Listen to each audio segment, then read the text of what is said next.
again, it's time for another Friday quick tip, and today I'm going to talk about setting up a workspace in Photoshop. Now, if you come to Window, you can say Arrange. Now, you can tile all these things vertically. This is how it's going to arrange all of your images, but I typically just go straight to Workspace. And you can see I've set one up here called Kate's Space, but right now I've got it set to Photography. Most of the people who follow this channel are photographers.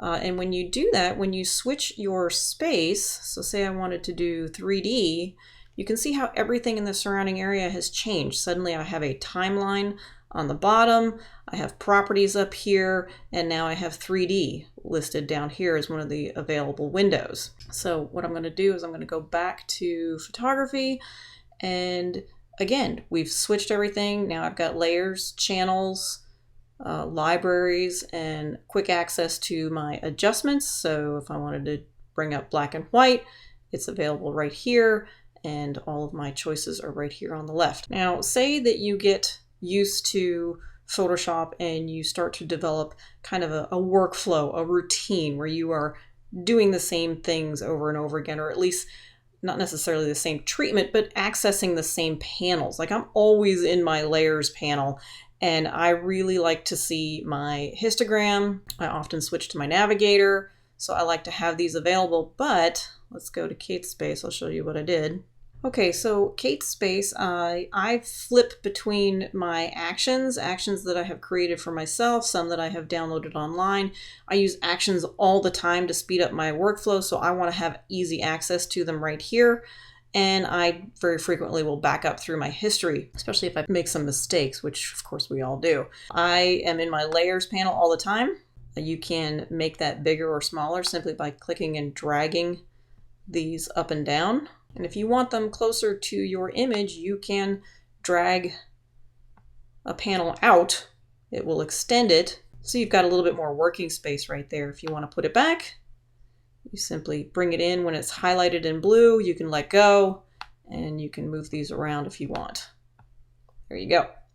So it's nice to just kind of arrange things the way that you would work. So if you spend a lot of time in layers, you might want to make this much bigger so you can see all of your layers, or even drag it out. Again, if I want to see my actions panel just accessible all the time and view my history at the same time, I can drag that up here if I want.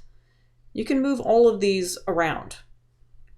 So now I have my history and my actions both visible at the same time, so I don't have to flip between the two if I don't want to on this particular area right here. But that's where they are. I'm kind of used to it, so I'll just flip between these two. Easy peasy. Now, once you've decided on your overall layout, the way that you are working, you can go Window, Workspace, and then create a new workspace, give it a name, and click Save. And then from then on out, every time you come in here, sometimes when you download a new version of Photoshop, sometimes the workspace just kind of goes back to Essentials by default. So you can just come in here to Window, Workspace, and your space should still be there even after an update, which is nice. If you ever, for whatever reason, and these software programs are a little glitchy from time to time. If your layers panel disappears or your adjustments panel disappears, you just come up to Window and you click on it. Say, I want my history. There it is.